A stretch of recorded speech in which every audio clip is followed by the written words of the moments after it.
Coucou les amis et bienvenue dans ce nouvel épisode de la classe du professeur Doudou-Vos, consacré aujourd'hui aux nouveaux costumes qui viennent de sortir. On va essayer de les regarder un petit peu, voir s'ils sont intéressants. Mais une fois n'est pas coutume, je vais voir d'autres petites choses avec vous avant. D'habitude j'aime bien faire un seul thème pour faire quelque chose d'un petit peu clair et précis, mais j'ai différentes petites choses dont je voudrais vous parler. D'abord sur mon calculateur de mana, CF ma précédente vidéo pour ceux qui ne l'auraient pas vu, j'ai fait quelques petites modifications suite notamment à une observation pertinente de Subarix et d'un autre joueur aussi appelé de mémoire Gore je crois. J'ai fait les modifications suivantes. J'ai laissé la possibilité en fait de cumuler le lien élémentaire de 4% de mana avec une CS qui booste le mana, parce qu'avant c'était pas possible dans la façon dont j'avais fait le calculateur, donc maintenant vous pouvez cumuler les deux puisque les deux sont cumulables. Autre chose que j'ai fait, j'avais pas mis en fait le boost de mana de Odin, pour la simple et bonne raison que c'est un boost aléatoire, puisque c'était entre 8 et 29% de mana en fonction du nombre de tuiles jaunes présentes sur le plateau, donc du coup je l'avais pas mis, mais c'est vrai que c'est un peu idiot, puisque vous pourriez par exemple essayer de voir si j'ai le minimum et si j'ai le maximum, qu'est-ce que ça donnerait. Donc du coup j'ai rajouté ça, étant précisé que je n'ai pas mis 29% de mana, puisque comme vous le savez peut-être, Odin vient juste d'être nerf, et maintenant il peut au maximum augmenter la génération de mana de 28%, donc du coup j'ai mis 28%. Et j'ai également rajouté 12%, puisque maintenant Kagan costumé a la possibilité donne plutôt 12% de génération de mana à tout le monde. Donc j'ai rajouté également ça. Donc voilà pour les petites modifs. J'ai élargi aussi, parce que je me suis aperçu qu'en fait, en cumulant tous les boosts de mana, on pouvait, mine de rien, arriver à 61% de mana pour les ninjas, et à 73% de mana pour les autres, sous réserve qu'il y ait famille, enfin si vous mettez absolument tous les boosts possibles, hein. Bon évidemment ça doit être extrêmement rare, mais admettons. Donc du coup j'ai élargi un petit peu, parce que je m'étais limité en fait à un boost de mana maximum de 50%, donc je suis allée au-delà, pour du coup permettre de, comment dirais-je, de pouvoir calculer tout, si jamais vous avez réussi à avoir tous les boosts de mana possibles, pour que vous puissiez calculer, sinon c'était bloqué à 50%.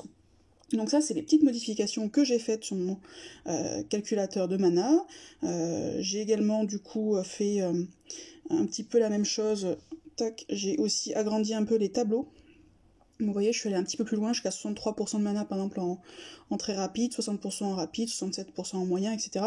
Donc je suis allée un peu au-delà de ce que j'avais prévu avant pour essayer de couvrir un maximum de cas possibles. Donc voilà. Sinon, pour le calculateur de mana, certains n'arrivaient pas à le trouver. En fait, je l'ai mis en lien. En fait, il est disponible sur Google Drive, et je l'ai mis en lien en fait dans les petites observations que je peux mettre sous la vidéo. Donc c'est là où vous le trouverez en fait. Si jamais vous n'y arrivez pas, éventuellement vous pouvez m'écrire sur Line, hein, mon Line c'est Douvos, en un seul mot, éventuellement je peux vous le passer en direct, mais le fichier sera disponible qu'un certain temps. Sinon, il est disponible tout simplement sous les petites observations que je fais sous la vidéo. Autre chose aussi, parce que certains d'entre vous ont eu des difficultés, vous ne pouvez pas l'utiliser quand vous l'ouvrez en fait à partir justement de ce lien, vous l'ouvrez en fait dans Google Drive. Or sur Google Drive vous ne pouvez pas faire de modif, donc vous ne pourrez pas utiliser le calculateur de mana, puisque ça implique de modifier un certain nombre de champs, notamment les troupes, etc., etc. Donc vous ne pourrez pas l'utiliser directement dans Google Drive, donc en fait il faut que vous téléchargiez le fichier sur votre téléphone, votre ordinateur, ce que vous voulez, peu importe, et là vous pourrez faire les modifications directement, mais pas dans Google Drive, sinon dans Google Drive ça ne marchera pas. Donc ça, il faut le savoir aussi. Voilà ce que je voulais vous dire rapidement sur le calculateur. Un autre point que je voulais aborder avec vous, c'est l'avenir de cette chaîne. Pourquoi est-ce que je voulais aborder ça avec vous ? Parce qu'en fait, récemment, PokerAF avait pour envie de faire en fait un live avec les différents youtubeurs, et il nous a dit que du coup, ça serait l'occasion pour nous de parler de l'avenir de notre chaîne et de nos projets. Et là, en fait, je me suis retrouvée un peu con, parce qu'en fait, de projets, pour être tout à fait honnête, je n'en ai pas. Les vidéos, je les fais en fait un peu au fil de l'eau, en fonction souvent de discussions que je peux avoir avec des membres de ma team, des idées que j'ai qui viennent comme ça. J'ai pas de grands projets, j'avoue, je sais pas trop où je vais, en fait, grosso modo, les vidéos, j'ai une idée qui vient dans la semaine et je la fais, et puis basta. J'ai pas de ligne de conduite du tout sur ma chaîne. Et ben je me suis dit que, vu que j'en avais pas, peut-être que vous en auriez, puisqu'après tout, si je fais une chaîne, c'est pas uniquement pour le plaisir de parler toute seule à mon téléphone quand je fais une vidéo, mais c'est pour que ça vous soit utile. Donc je me suis dit, qui mieux que vous pourrait me dire en fait ce qui vous intéresse tout simplement. Donc voilà, j'en appelle à vos propositions d'idées. Dites-moi s'il y a des idées de vidéos, des thèmes qui vous intéressent particulièrement et que je n'aurais pas abordé, que vous voudriez que j'aborde. Étant précisé que, après, certains thèmes, il faut quand même que je les maîtrise, hein. Et certains thèmes, je ne les maîtrise pas. Par exemple, on m'a demandé récemment, je le ferai, mais pas tout de suite, on m'a demandé récemment une vidéo sur le laboratoire d'alchimie. Et effectivement, je trouve que c'est un thème qui n'a pas été abordé pour l'instant énormément par les youtubeurs, un petit peu par Pokeraf, mais pas énormément. Et c'est un thème, en fait, que je trouve hyper intéressant, mais simplement, moi, j'ai un camp de free-to-play, donc j'ai eu très très peu, souvent, le double maçon. Donc du coup, je suis un peu à la bourre. Donc je viens à peine de construire mon laboratoire d'alchimie, donc là je vais le monter un petit peu, le tester, et je vous ferai une vidéo après. Mais voilà, certains bâtiments, ou par exemple l'Académie des héros, je ne l'ai pas, donc c'est un thème que je peux pas aborder, puisque c'est un thème que je ne maîtrise pas. Par contre, après, sur d'autres choses, il n'y a pas de difficulté. Donc encore une fois, n'hésitez pas, si vous avez des idées, des envies, de choses que je pourrais faire, n'hésitez pas à m'en parler en commentaire, éventuellement à m'envoyer un petit message sur Line, il n'y a pas de difficulté, et j'essaierai de traiter, je pourrais peut-être pas forcément tout traiter, mais j'essaierai de faire au mieux, et je me dis qu'après tout, quitte à avoir une chaîne, autant qu'elle soit un petit peu interactive, et que vous ayez aussi la possibilité de décider un petit peu de ce qui s'y fait. Donc ça, c'était le deuxième point que je voulais aborder avec vous. Le troisième point que je voulais aborder avec vous, comme vous pouvez le voir, je suis actuellement au niveau 68. Donc je vais bientôt passer mon niveau 69 avec grand plaisir, je ne vous le cache pas. Je suis à deux doigts d'arrêter le jeu pour rester au niveau 69, mais bref, je vous laisse deviner pourquoi. Et je me suis dit que ça serait pas mal du coup d'organiser un petit concours pour fêter ça. Je vais vous montrer du coup ma fiche. Voilà, donc j'en suis là, vous voyez, je suis à 39% de mon niveau 68. Le concours étant le suivant, c'est la personne qui arrivera à déterminer le jour en fait où je passerai au niveau 69, qui du coup gagnera ce concours, étant précisé que s'il y a évidemment des égalités, c'est-à-dire des personnes qui donnent le même jour, je ferai un petit tirage au sort pour déterminer le gagnant. Comme lot, je vous cache pas que j'ai pas tout de suite énormément d'idées, mais je pensais du coup vous proposer en fait que vous me donniez, que vous me disiez ce dont vous avez envie. Ça peut être, je ne sais pas, que je regarde un petit peu votre deck, que je vous dise comment l'orienter, ça peut être également par exemple, je sais pas, que je vous dise quelle troupe mettre sur quel héros, par exemple si vous êtes dans vos équipes d'attaque, ça peut être tout ça, ça peut être d'autres choses, mais en tout cas voilà, le gagnant aura la possibilité d'avoir un petit lot, du coup qu'il déterminera directement avec moi, il n'y a pas de souci. Et donc, il faudra arriver à trouver le jour béni où je passerai au niveau 69. Je vous précise, pour vous aider un petit peu, si tant est que ça vous aide, que j'ai commencé à jouer le 10 mars 2019. Donc voilà, donc ça fait un petit peu moins de 2 ans que je joue. Je suis actuellement donc au niveau 68, comme vous le voyez, 39%. Donc à vous de me dire quand est-ce que je serai au niveau 69. Et donc le gagnant aura un petit cadeau. Voilà, donc ça serait la troisième chose dont je voulais vous parler. Et maintenant, rentrons dans le vif du sujet et regardons maintenant un petit peu ces nouveaux costumes qui, on va pas se mentir, sont quand même vachement sympas. J'avoue, j'adore les costumes. Je trouve ça hyper utile. Les costumes déjà, peu importe le costume, peu importe ce qu'il fait, déjà, un costume, ça apporte un boost de stats qui est non négligeable et qui, rien que pour ça, ça vaut le coup qu'on le monte, puisque je vous rappelle qu'un costume, ça vous apporte 5% d'attaque, 5% de défense, 10% de vie, et le top du top, 5% de mana. Donc rien que pour ça, ça vaut le coup de monter les costumes. Donc j'avoue, c'est quelque chose que j'adore. Voyons maintenant un petit peu les nouveaux costumes avec bien évidemment Marjana, que tout le monde veut, qui est juste top, en fait, parce que du coup c'est le nouveau faucon. C'est enfin un debuff élémentaire rouge 5 étoiles. Donc ça c'est assez génial. Elle fait moins de dégâts évidemment que... en dégâts bruts, 358%, donc elle en fait moins que la Marjana de base, mais en contrepartie, elle casse de 54% la défense contre le feu, donc ça c'est juste génial quand on est en attaque, notamment en mono. Et elle fait également autre chose, alors là je suis un peu plus dubitative, alors sur le concept je trouve ça bien, effectivement elle enlève également 34% d'attaque aux ennemis de glace, donc ça c'est super. Sauf que je sais pas trop comment utiliser ça en fait. Ça ressemble un petit peu à ce qu'avait Vela à l'époque, à savoir que Vela cassait l'attaque de tous les ennemis de mémoire, de tous les ennemis feu. Mais ça c'était intéressant, pourquoi ? Parce que du coup on pouvait la flanquer à côté d'une Telluria qui était verte et que donc on attaquait en rouge, et du coup Vela, en fait, du coup, comment dirais-je, casser l'attaque en fait de l'attaquant. Du coup, si vous attaquez en mono rouge, ben c'était la galère à cause de ça. Et puis en plus, bon, elle faisait d'autres choses, mais peu importe. Là, ce qui me rend un peu plus dubitatif, c'est que si vous êtes en attaque, bon, a priori, si vous attaquez en rouge, c'est que vous avez quand même de bonnes chances d'avoir un tank vert. Et surtout, vous aurez probablement une équipe arc-en-ciel face de vous. Donc du coup, casser l'attaque des ennemis de glace, bon, c'est pas forcément... Alors ça peut être utile, hein. Par exemple, si vous avez un petit cobalt, vous serez bien content de casser sa qui est au fond, vous serez bien content de pouvoir casser, ou en flanc, peu importe, vous serez bien content de pouvoir casser son attaque, hein, parce que sinon il va vous défoncer. Mais voilà, en attaque, c'est pas forcément, je trouve, le plus utile. Au mieux, vous casserez l'attaque d'une personne. Et si vous la mettez en défense, Marjana, bah du coup ça implique qu'on vous attaque en bleu, donc ça implique que votre tank soit rouge, donc de deux choses l'une, soit vous doublez la couleur du tank, ce qui n'est pas forcément hyper utile, soit vous mettez Marjana en tank, ce que je trouve pas non plus hyper pertinent, puisque Marjana est pas forcément un tank hyper intéressant. Enfin, je pense que c'est pas son rôle à Marjana. Donc du coup là-dessus, je sais pas trop bien. Alors peut-être qu'à l'usage, je trouverais mieux l'utilité, mais comme ça, spontanément, je vois pas trop. Mais sinon, de toute façon, et quoi qu'il en soit, bah, elle est juste top, hein, et bien sûr, tout le monde la veut. J'adore aussi son look, bon ça c'est un peu anecdotique, mais j'adore son look, je la trouve aussi très sympa. Donc Marjana. Ensuite nous avons Kagan. Kagan qu'enfin on va vouloir monter, parce qu'avant franchement c'était vraiment pas le héros qui faisait rêver. Et là franchement, je trouve quand même que... Alors ça reste un héros lent. Donc bon bah forcément, alors sauf en GDA rapide où là ça va être une boucherie, hein, il va être vraiment génial. Sinon en GDA classique, bon il sera un peu moins pertinent puisqu'il est lent, mais quand même il fait 514% de dégâts à la cible, donc ça c'est juste énorme, avec des stats d'attaque qui sont quand même pas dégueulasses. Tous les alliés reçoivent 12% de génération de mana, donc c'est ce dont je vous parlais tout à l'heure, donc c'est plutôt très bien. 46% de défense, là encore une fois, c'est top. C'est tous les alliés, avant c'était que sur 2 où il faisait des bonus. Donc honnêtement, je trouve quand même que il a énormément de points de vie. Donc je trouve quand même que ce costume de Kagan, bah il fait envie quand même, mine de rien, il est quand même sympa, ça va peut-être donner une seconde vie à ce personnage un peu mal aimé. Contrairement à Orgal dont le costume franchement changeait pas grand chose, parce que Kagan ça peut être sympa.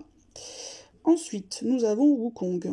Bon, alors là, on va pas se mentir, Wukong, son costume, je vois pas l'intérêt. En fait, l'intérêt de Wukong, c'est juste de faire un énorme boost d'attaque, avec en contrepartie évidemment des ratés. Bon, bah là, du coup, son costume, ça le transforme en quelqu'un qui tape tous les ennemis de 110%. Bon, très bien, pourquoi pas, c'est bien, hein, c'est pas le souci. Et qui, en contrepartie, va se prendre un debuff de défense qui va ne le concerner que lui. On dirait un petit peu, en fait, maintenant, un héros de pack, grosso modo. Mais sauf que bon, ce qui nous intéresse sur Wukong, c'est, enfin, pour ceux qui n'ont pas Anvir, qui n'ont pas Mickey, qui n'ont pas Tarlac, c'est son boost d'attaque. Donc, du coup, le costume en lui-même, je le trouve pas vraiment intéressant. Par contre, de toute façon, moi, si je le chope, je le montrerai quoi qu'il en soit, encore une fois, pour les stats, pour le bonus de stats que ça donne, qui, quoi qu'il en soit, est intéressant. Ensuite, Oberon qui est nouveau. Bon, Oberon, du coup, maintenant, il va faire 324 de dégâts sur 3 tours, donc il ne fait plus de dégâts directs, il fait plus que des dégâts de poison qui ne peuvent pas être enlevés, par contre. Bon, des stats qui sont bof. Honnêtement, c'est pas le héros qui fait rêver. Beaucoup de vie, par contre, quand même. Bon, honnêtement, c'est pas celui que j'ai le plus envie d'avoir, il me paraît pas... Alors si, forcément, en tournoi rapide, voilà, ça va être sympa, mais sans plus. Ben, on l'avait déjà, Obakan. Alors, Obakan, je vous cache pas que c'est vraiment, mais alors vraiment pas mon héros préféré. Là, on a un costume que je comprends... Enfin, que je... Voilà, bon... outre que son casque me laisse un peu perplexe, on va pas se mentir, mais bon, admettons. Il va maintenant taper tout le monde, donc ça c'est plutôt pas mal. En rapide, 182%, c'est pas désagréable, avec quand même une grosse stat d'attaque de base, hein, 775, ça c'est plutôt très bien. Donc voilà. Ce qu'il va faire aussi, qu'il ne faisait pas avant, il avait la riposte que sur lui, maintenant il va avoir la riposte sur 3, donc ça c'est plutôt pas mal, sauf qu'il a une riposte de 85%, ce qui me paraît, moi, personnellement, assez peu. Autre chose qui me gêne, c'est que du coup, il va passer en voyou lorsqu'il aura son costume. Donc du coup, les voyous, ils esquivent. Donc s'ils esquivent, du coup, vous aurez plus la contre-attaque. Donc je trouve ça un peu bizarre. Bon, je pense que ça améliorera le personnage, je pense. Mais honnêtement, je suis pas sûre que ce soit ça qui soit déterminant et qu'il fasse de Obakan un héros qu'on a forcément très très envie d'avoir, quoi. par rapport aux autres, je trouve qu'il est un cran en dessous au niveau des 5 étoiles. Ensuite, nous avons Léonidas, ça aussi c'est juste génial, puisque là où Marjana est le nouveau faucon, Léonidas, 5 étoiles, Léonidas est le nouveau chacal en 5 étoiles. Il fait grosso modo la même chose que Marjana, enfin c'est un équivalent. Il va taper un petit peu plus fort, puisque c'est un moyen, et non pas un rappeur. Quoique, je suis même pas sûre, 390, si je crois qu'il tape un peu plus fort quand même. 358, donc oui, il tape un petit peu plus fort. Mais c'est un moyen alors que Marjana est rapide. Il va faire donc du coup un debuff élémentaire contre les ennemis, enfin contre... je vais y arriver, il va faire un debuff élémentaire jaune, donc du coup sur les ennemis, donc ça c'est juste génial. Et il va faire aussi moins 34% d'attaque sur les ennemis sombres. Voilà, là je trouve que déjà ça a un peu plus de sens, parce qu'en général quand on attaque en jaune, c'est qu'on a des héros violets en face. Donc du coup je trouve que ça fait un tout petit peu plus sens que pour Marjana. Bon, quoi qu'il en soit, c'est toujours sympa, hein, ça fait quelque chose de plus. Des stats qui sont quand même pas désagréables, un héros qui est quand même bien équilibré, je trouve. Un barbare, bon, pourquoi pas, c'est pas ma classe préférée. Mais voilà, un remplaçant à Chacal, avec en plus, le problème de Chacal étant, il était très rapide, donc ça c'était bien. Mais par contre, c'est une chips, donc là au moins vous aurez un héros un peu plus résistant. Par contre, il faudra un peu plus de tuiles pour le déclencher, mais c'est juste quand même génial. Je vous cache pas que je rêverais assez de l'avoir, même si je sais qu'il y a quand même peu de chances que je l'ai. Qu'est-ce qu'on a d'autre en nouveau? On a Kolen. Alors, Kolen qui a juste des stats d'attaque de dingue pour un 4 étoiles. 771 de base, hein. C'est juste ouf. Je pense que ça va être déjà... Kolen était un bon héros pour les events. Là, je pense que ça va devenir un très très bon héros pour les events. 240% de dégâts sur tous les ennemis, 204 de dégâts de brûlure sur 3 tours. Honnêtement, moi, ces stats d'attaque, c'est juste ouf. Donc, honnêtement, je pense que c'est un bon costume, et c'est un costume que j'aimerais bien avoir pour les events.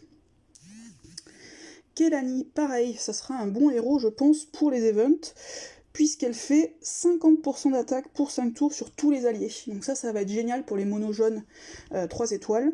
Voilà, après ça partage les dégâts entre eux, donc ça le faisait déjà avant, bon peu importe, mais surtout 50% d'attaque, ça va donner un énorme boost d'attaque à vos monos jaunes, donc ça va être très très bien aussi pour les events, je pense. Niveau stats, bon, elle a pas mal de vie, sinon après le reste c'est moyen, mais vraiment, pour ce boost d'attaque, ça peut être très très sympa. Ensuite, qui c'est qu'on a? On a Cyprien. Cyprien qui va devenir grosso modo comme Boril avec son costume, c'est-à-dire qu'avant il faisait sur 3 héros et il y avait une riposte de je ne sais plus combien, mais qui était un peu plus importante que ça. Maintenant, ça sera sur tous les alliés, mais avec une riposte de 60%. Moi, je vous cache pas que je suis pas hyper fan en fait. Je trouve que Boril costumé, pourtant Boril costumé, c'est juste un monstre en termes de défense et de vie. Enfin, je veux dire, c'est un monstre de 4 étoiles. Mais pour autant, ce qui n'est pas le cas de Cyprien, je trouve que ses stats sont quand même moins bonnes. Mais pour autant, je trouve que la riposte de 60%, c'est pas assez. Enfin, moi, ça m'est arrivé en tournoi, par exemple en tournoi 4 étoiles, de rencontrer des Borils. Bon, bah, si vous prenez des soigneurs, honnêtement, vous le bourrinez et puis ça passe, quoi. Parce que 60% de dégâts, c'est pas énorme et vous pouvez vous soigner. Donc, moi, c'est pas. Voilà, 60% de riposte, je trouve ça insuffisant, en fait. Donc, je suis pas hyper fan. Ensuite, Jahangir qui du coup va passer à 514 de stats d'attaque, donc ça c'est plutôt pas mal, c'est vraiment de bonnes stats d'attaque. Et il va faire 115% de dégâts à tous les ennemis et 156 de dégâts de brûlure sur 4 tours, ce qui est plutôt pas mal. Après, bon, pour les tournois rapides évidemment c'est très bien. Bon, moi personnellement c'est pas forcément un des héros qui me fait rêver, d'ailleurs j'en ai eu 2, pour être tout à fait honnête, je ne les ai pas gardés, puisque je ne peux pas garder les héros pour les tournois, je garde juste les héros pour les GDA, les titans et les events. Bon, voilà, ça en fait un héros qui est sympa, mais franchement c'est pas non plus, ça fait pas rêver. Sabina. Alors pour le coup, moi Sabina, alors je sais bien que je crois que elle plaît pas trop, ben moi elle me plaît bien en fait. Elle me plaît bien. Alors bon, après elle a toujours ce même problème qui est que c'est un soigneur, donc on a envie en fait qu'elle ait des bonnes stats d'attaque et des bonnes stats de défense et de vie. Or elle est plutôt axée attaque, mais ça à la limite ça peut se corriger avec des emblèmes. Par contre, je trouve que sa CS est plutôt très intéressante. Bon, elle fait de la vie au tour par tour, pourquoi pas. Par contre, ce que je trouve fort, alors il retire les bonus de tous les ennemis, c'était déjà le cas, ça y a pas de souci.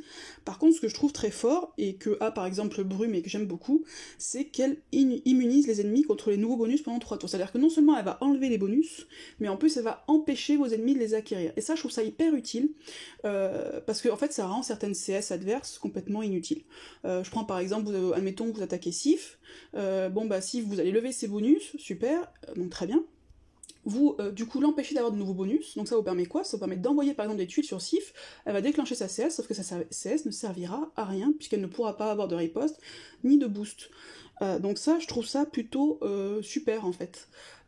Bien utilisé, je trouve que c'est extrêmement utile, parce que du coup ça va complètement rendre inopérante certaines CS adverses, et ça va vous permettre du coup de charger vos héros en balançant des tuiles sur, du coup justement, les héros dont les CS seront inutiles dès lors que l'effet de Sabina sera en place.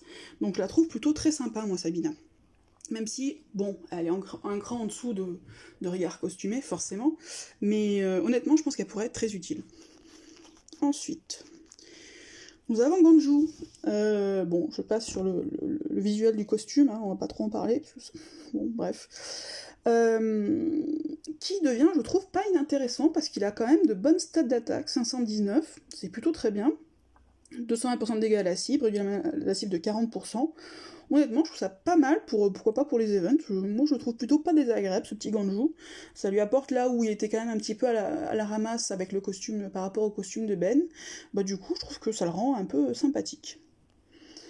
En tout cas, je pense que c'est un costume que je montrerai. Nashgar. Alors Nashgar, il a juste des stats de ouf en attaque, 567. Honnêtement, ça va être pareil, ça va être un bon héros, je pense.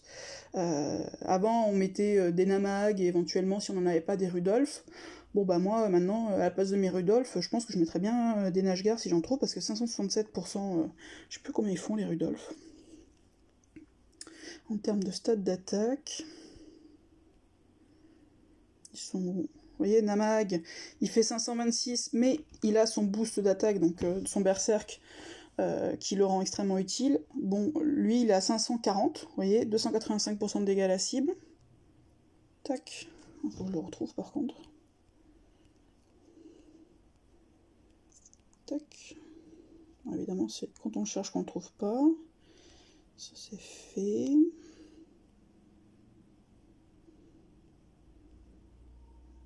J'arrive ou ils sont pas dans le même ordre? J'ai dû le passer. Alors voilà.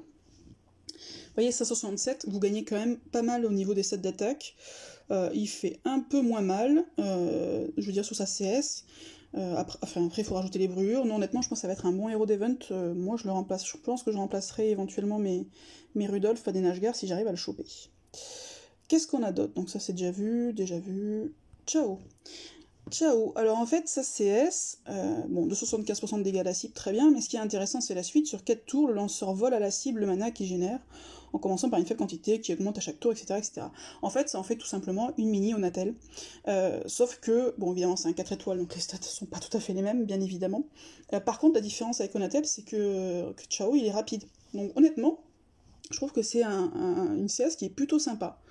Bon, par contre, au niveau du visuel, c'est juste pas possible, quoi. Pourquoi, je ne sais pas. Je ne sais pas qu'est-ce qui est passé dans l'esprit de la personne qui a conçu ce costume au Cara Designer pour mettre un dodo sur le bras de Ciao. Si ce n'est que ça rime, sinon je ne vois pas le concept, donc c'est juste ridicule. Mais par contre, la CS, je la trouve vraiment intéressante, ça fait une mini Onatel. Bon, Onatel, c'est un héros, on va pas se mentir, qui est compliqué à choper, notamment pour des personnes en free-to-play comme moi. Donc du coup, ça donne plutôt envie de pouvoir un peu tester aussi. C'est ça qui je trouve sympa, c'est que ça va permettre en fait à des personnes qui ne peuvent pas avoir des héros qui sont quand même très rares, de pouvoir tester les effets de ces CS-là eux-mêmes grâce à des héros un peu moins bons, bien sûr, hein. Ciao, ça remplacera pas une Onatel, on est bien d'accord, mais quand même on pourra jouer du coup avec différentes CS, et je trouve ça super sympa. Donc voilà, qui c'est qu'on a d'autre? Dawa. Dawa, pareil, Dawa en fait ça en fait un Bjorn tout simplement, puisque ce qu'elle va faire c'est elle va du coup grosso modo faire 2 frappes et elle va infliger des dégâts supplémentaires sur les sombres, donc c'est plutôt sympa, étant précisé qu'elle a aussi d'excellentes stats d'attaque, 527, donc pareil ça va en faire un bon héros d'événement je pense, donc plutôt sympa aussi Dawa, ça me plaît assez. Certaines, on connaît déjà. Ulmer. Alors Ulmer, c'est juste ouf, je trouve. Ulmer, il va faire 145% de dégâts à tous les ennemis, et tous les alliés, et c'est ça qui va faire tout l'intérêt de ce costume, reçoivent plus 48% d'attaque pendant 6 tours. Ça, c'est juste très fort, notamment, encore une fois, pour les events. Pourquoi? Et puis même d'ailleurs, au-delà de ça, si vous voulez attaquer en mono 3 étoiles, pourquoi? Parce qu'en fait, il va pouvoir se cumuler de manière juste géniale avec un Gunnar costumé qui va casser la défense énormément sur tout le monde, adverse sur tout le monde. Avant, on pouvait pas trop le cumuler parce qu'en fait, Ulmer, du coup, de mémoire, je crois, cassait moins la défense que Gunnar. Donc du coup, cumuler les deux, c'était pas possible. Là, on va pouvoir casser la défense de tout le monde, adverse, en debuff classique. Derrière, vous pouvez mettre Nordri qui va faire un debuff élémentaire. Vous rajoutez Ulmer qui déjà va attaquer tout le monde, donc ça c'est plutôt sympa quand on a un partage de dégâts comme celui de Gunnar, mais qui en plus va booster de 48% l'attaque.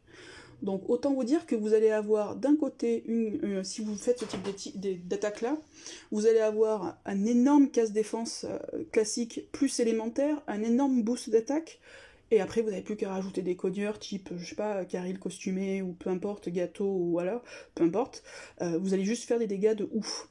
Donc honnêtement, Ulmer c'est juste génial je trouve pour les mono bleus 3 étoiles, notamment sur les events. Très très envie de l'avoir pour ça, honnêtement, je trouve vraiment top top top.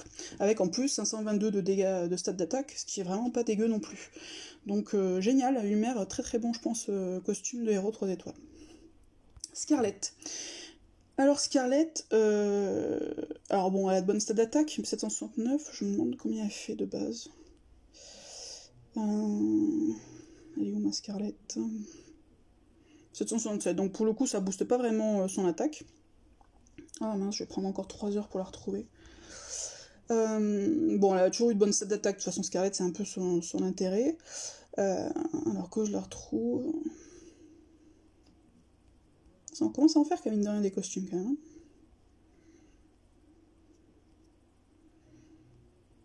Elle est où? Ah voilà. Donc du coup les stats de grosso modo sont à peu près équivalentes. Là où avant ce qu'elle faisait c'est qu'elle attaquait et abaissait l'attaque adverse, donc c'est un debuff d'attaque. Là ce qu'elle va faire en fait c'est qu'elle va à la place faire des dégâts de poison et augmenter l'attaque pour 3 tours sur elle et ses 2 alliés. Bon honnêtement ça me plaît moyen en fait. Pourquoi? Parce qu'en rouge on a déjà... en boost d'attaque, on a déjà pas mal des héros qui font ça. En 4 étoiles, par exemple, tout simplement un petit Boldusk, qui fait 48% d'attaque si je dis pas de bêtises. Là, ça sera moins. En plus, c'est que sur 3 personnes, donc voilà. Moi, j'aimais bien en fait le fait qu'elle casse l'attaque adverse, parce que des fois, c'est ça qui vous sauve la mise, en fait. Juste avant de vous prendre une grosse CS dans la tête, bah, casser l'attaque adverse, ça vous permet de vous sauver. Donc j'aimais bien ça. Là, j'avoue, je suis un peu moins fan. 138 de dégâts sur 3 tours, après c'est pas ridicule, mais bon, ça me plaît un peu moins. Après peut-être qu'en testant ça me plairait, mais bon, c'est pas un héros que j'ai... Enfin, si j'ai le costume je le montrerai, soyons bien clairs, mais c'est pas forcément un héros que j'ai envie d'utiliser costumé, à tester peut-être, mais comme ça pas forcément. Colin j'ai déjà fait, Ulmer c'est fait, Gormek. Alors Gormek, moi je le trouve plutôt sympa. Pour tout dire, c'est un héros que pour l'instant je n'ai pas monté. Enfin, je dois avoir à 360 le Gormek classique. Je l'ai jamais monté parce que j'ai Wilbur et du coup, bon, ils sont pas vraiment cumulables ensemble, donc je l'ai pas encore monté. Là, je le trouve plutôt sympa. Donc, il perd son effet de debuff de défense. Par contre, ce qu'il va faire, c'est détruire tous les sbires de tous les ennemis. Donc ça, je trouve ça assez fort, même très très fort, dans la mesure où on a quand même une méta actuelle où il y a beaucoup de sbires, tant avec les héros du mois qui en créent maintenant sur le lien élémentaire, que avec beaucoup de héros qui créent des sbires. Donc il va détruire tous les sbires, plus après faire 180% d'attaque à tous les ennemis. Mine de rien, rien qu'enlever les sbires, plus 180% d'attaque, ça fait beaucoup, je trouve, de dégâts. Donc je trouve ça plutôt très bien. Et après, les alliés récupèrent 80 PV pour chaque sbire éliminé. Bah, c'est pas ridicule non plus, parce que admettons qu'il y en ait ne serait-ce que 1 sur chaque héros adverse, ça vous en fait 5. Bah, du coup, ça vous fait, mine de rien, 5 x 8, si je dis pas de bêtises, ça fait 400. Ça va vous faire 400 de vie, donc c'est plutôt très intéressant. Je vous cache pas que j'aurais préféré s'il faisait la même chose que Grimble, à savoir donner du mana à la place. Mais du coup, il va, mine de rien, soigner quand même pas mal. Donc je trouve ça, honnêtement, je trouve que c'est un héros plutôt sympa. Il a des stats de vie juste hallucinantes. 1511, c'est énorme pour un 4 étoiles. Donc honnêtement, magicien, bon pourquoi pas. Plutôt, moi Gormek il me plaît bien. Ça me pousserait à monter le héros, pour l'instant je n'ai pas encore monté. Grimm. Alors, Grimm, bon, je pense que niveau stats, ça doit être à peu près équivalent. Je parle avec le héros avec les bonus de costume. Hein. Grimm, ce qu'il fait, c'est qu'avant, grosso modo, il attaquait et il faisait un debuff de défense. Là, maintenant, il va attaquer et il va faire un buff d'attaque sur lui et sur ses deux petits collègues à côté de lui. Je trouve ça pas mal parce que du coup, si vous avez deux Grimm, ben, vous pouvez cumuler un qui va casser la défense et l'autre qui va booster l'attaque. Pourquoi pas 50%, donc en plus c'est plus que le boost d'attaque que procure un Kirill par exemple. Donc je trouve ça pas mal en fait. Les deux peuvent se cumuler du coup, faire d'un côté, ou par exemple un Frank qui va casser la défense de tout le monde. Vous pouvez mettre du coup un Grimm à côté, ça évite, parce que c'est vrai qu'en bleu il y a beaucoup de casse-défense. Bah, du coup là maintenant vous aurez un boost d'attaque. En boost d'attaque on a déjà Kirill, mais celui-là quand même booste beaucoup plus l'attaque, mine de rien, je crois que c'est 34% le Kirill si je dis pas de bêtises, là on passe à 50%, ce qui est pas anodin. Donc plutôt sympa aussi le costume de Grimm, j'aime assez. Cyprien déjà vu. Léonidas aussi. Marlana c'est fait. Thorn. Alors Thorn, comment dirais-je? Avant Thorn, bon, c'était pas le héros qui faisait super rêver, on va pas se mentir. Bon bah là, mine de rien, il fait quand même très très envie, hein, parce que 540% de dégâts à la cible, c'est quand même juste gros dégâts, avec une stat d'attaque qui est 726, bon, qui est pas extraordinaire, mais qui est quand même pas dégueu non plus. Plus 24% de génération de mana pour 3 tours qui ne peut pas être dissipé. Donc ça veut dire quoi? Ça veut dire qu'il va taper une première fois, et après il va charger de plus en plus vite, il va retaper, il va retaper, il va retaper. Honnêtement, moi il me plaît beaucoup, j'aurais grand besoin d'un cogneur en fait dans mon équipe, bleu. Je trouve vraiment qu'il est fort quoi. Donc c'est un héros qui me plaît beaucoup aussi. Je trouve vraiment bien sympa. Thorn, ça renouvelle un peu le personnage qu'on n'aimait pas forcément avant. Là je le trouve ouais, plutôt 540% de dégâts à la cible. Vous pouvez faire quand même de beaux dégâts si vous cumulez ça avec un debuff de défense ou un buff d'attaque. Ça peut faire de gros dégâts quand même. Tac. Ganju, on l'a déjà fait. Utao, qu'est-ce qu'il fait Utao? Bon, il tape tout le monde, ok. La perte de précision, alors je sais plus à combien on était avant, mais ok. Probablement un peu moins maintenant, je sais plus. Et les soins reçus diminuent de 50% pour 4 tours. Ouais, cet effet ne peut pas être purifié. Ouais, ça peut être sympa, ça va bloquer un peu les soins. Après, c'est un héros qui est lent, donc quand vous le déclenchez, vous avez intérêt déjà à avoir quand même bien explosé l'équipe adverse.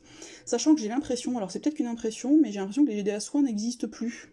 Puisqu'on a quand même fait pas mal de GDA depuis un certain temps, et le soin ne revient plus, donc du coup, on a plus ça, parce que ça, pour le coup, pour les GDA soins, je trouvais ça plutôt très fort quand vous bloquiez les soins.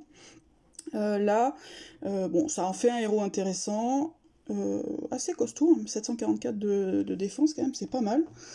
Ça en fait un bon support, mais lent. Donc du coup, bon, c'est pas un héros que j'ai très envie. Alors après, évidemment, en GDA très rapide ou en tournoi très rapide, bon, bah ça va être un très bon héros. Hein. Ça va être un bon héros. Mais sinon, voilà, sympa, mais sans plus. Justice. Alors Justice, son costume, en fait, ça la transforme, on va dire, grosso modo, en gardien chouette, je pense. Puisque elle va faire des dégâts à tous les ennemis, mais ces dégâts seront augmentés pour chaque allié mort. Donc du coup, ça va être un peu comme un gardien chouette, par exemple, qu'on met en défense bien au fond pour qu'il se déclenche à la fin et qu'il explose tout le monde. Là, ça va être pareil avec Justice, avec pareil une boost de génération de mana. Je sais plus si gardien chouette le fait ou pas, peut-être, je sais plus. Ouais, je sais plus. Bref, ça en fait une sorte de gardien chouette. Avec quand même de très bonnes stats, hein, parce que bon, 757 de défense, 1511 de vie de base, c'est quand même pas dégueu. Donc, bon, j'en parle pas évidemment pour GDA rapide, très rapide, tout ça. Ça fait pas un héros ultime, mais je trouve honnêtement que c'est pas, voilà, c'est pas trop mal. C'est pas ça qui va me faire rêver autant qu'une Marjana ou un Léonidas, mais c'est quand même assez sympa, je trouve. Tac, Liana, on s'en fiche. Dawa. Valen. Alors Valen, alors, avant ce que faisait Valen, c'est grosso modo, c'était un cogneur rapide qui débuffait l'attaque. Là, ça va être un cogneur rapide qui va débuffer la défense. Là, ça va être un cogneur rapide qui va augmenter sa propre attaque de 54%, ce qui est énorme sur 6 tours, donc en plus longtemps. Donc plutôt sympa. Après, c'est que sur lui, là où par exemple un Ulmer va faire ça sur tout le monde, au niveau du boost d'attaque. 488 de stade d'attaque, pour les events, j'entends, c'est pas énorme. Donc, bon, c'est un héros qui est sympa, mais voilà, moi je le vois moins bien dans mon mono event que Ulmer, très clairement. Mais bon, il reste quand même bien sympa, je pense, notamment quand vous commencez, c'est plutôt sympa. Kilil. Alors Kilil, ce qu'elle va faire maintenant, c'est qu'elle ne fait plus de dégâts directs, par contre elle va faire 304 de dégâts de brûlure sur 2 tours à tous les ennemis. Ben, je trouve ça pas dégueu du tout, 304 pour un 4 étoiles sur tout le monde. Bon, bah, je trouve ça plutôt pas mal, avec des stats d'attaque qui sont bonnes, même très bonnes. 746. Kilil, je trouve, est plutôt sympa. Alors après, le problème, c'est que c'est un peu le même problème, par exemple, qu'un Jeff, c'est que bah, forcément, c'est quelque chose qui peut s'enlever. Puisque ce n'est qu'un dot et qu'il n'y a pas de dégâts directs. Après, c'est un dot qui, je trouve, assez conséquent quand même pour un héros 4 étoiles, en plus une rapide, donc je trouve ça plutôt sympa. Nashgar, c'est fait. Bah écoutez, voilà, je crois qu'on a fait à peu près le tour, si je dis pas... Ah, non, autant pour moi, on a oublié le meilleur, on garde le meilleur pour la fin, bien sûr, à savoir Greyman. Donc quand même, le titre, maintenant, c'est Voleur d'Ail, donc ça, je trouve ça aussi assez magique. Qui a donné ce nom au costume de Greyman? Voleur d'Ail. Honnêtement, quel est le concept? Qui a eu cette idée-là? Je pense que c'est quelqu'un qui voulait humilier ce personnage, puisque nous avons maintenant un raton laveur, quand même, avec des gousses d'ail, qui porte des gousses d'ail sur lui. Bon, voilà, je ne sais pas. Honnêtement, je ne comprends pas ce personnage, sans compter qu'à côté de ça, bon, c'est pas non plus un héros qui fait énormément rêver, un moyen qui fait des dégâts à la cible et qui est immunisé contre les effets négatifs pour 3 tours. Bon, ça, Gâteau, il le fait en rapide et sur 3 personnes, immunisé contre les nouveaux effets négatifs, et il obtient 50% d'attaque pendant 3 tours. Pendant 3 tours, là où un Valen va le faire pendant 6 tours, bon, honnêtement, voilà, morsure du raton laveur. Bon, que dire de Greyman, si ce n'est qu'on ne le veut pas, et bien sûr, évidemment, sur mes 4 tirages, j'ai obtenu Greyman. Pour moi, c'est un peu le costume de la honte, hein, je pense. Je comprends pas, bon, bref. Désolé Greyman, mais vraiment là, non, ça va pas être possible. Je crois qu'on a fait le tour, je vais faire quand même un dernier petit check. Ouais. Donc voilà pour les costumes. Écoutez, moi je les trouve vraiment... Il y a vraiment de bons costumes sympas, je trouve. Moi, il y en a plein que j'ai envie d'avoir, que ce soit des 3 étoiles ou des 4 étoiles, bon, évidemment des 5 étoiles, mais bon, ça, faut pas trop rêver non plus. Et d'ailleurs, j'ai fait déjà 4 invocations avec mes clés que j'avais cumulées.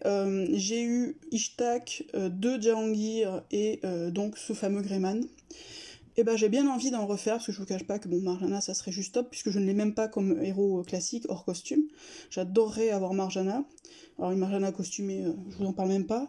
Mais surtout, bon, je vous cache pas que je rêve de l'avoir, mais que je suis assez réaliste sur le fait que je ne l'aurai pas. Mais par contre, il y a plein de petits costumes qui me plaisent bien. Avant, je faisais mes invocations, enfin je mettais mes gemmes sur Valhalla, parce que il y avait beaucoup de héros quand même très intéressants. Et puis parce que j'espérais encore, bon j'espère toujours, obtenir Almur, dont j'ai cruellement besoin. Mais le problème c'est que il y a beaucoup, comment dirais-je, au final sur Valhalla il y a essentiellement Almur qui m'intéresse en 4 étoiles. Les 3 étoiles je les ai obtenues, ce qui me plaisait. Bon les 5 étoiles je les espère pas. Or là sur les costumes j'ai plus de héros qui me plaisent, donc du coup j'ai plus de chances d'avoir quelque chose de sympa. Donc maintenant je pense que je vais plutôt utiliser, je vais garder mes jetons pour Valhalla, de toute façon je peux les utiliser que là. Mais je vais mettre mes gemmes sur les costumes en commençant tout de suite, en espérant que j'ai un petit peu de chance grâce à vous. On va voir ça.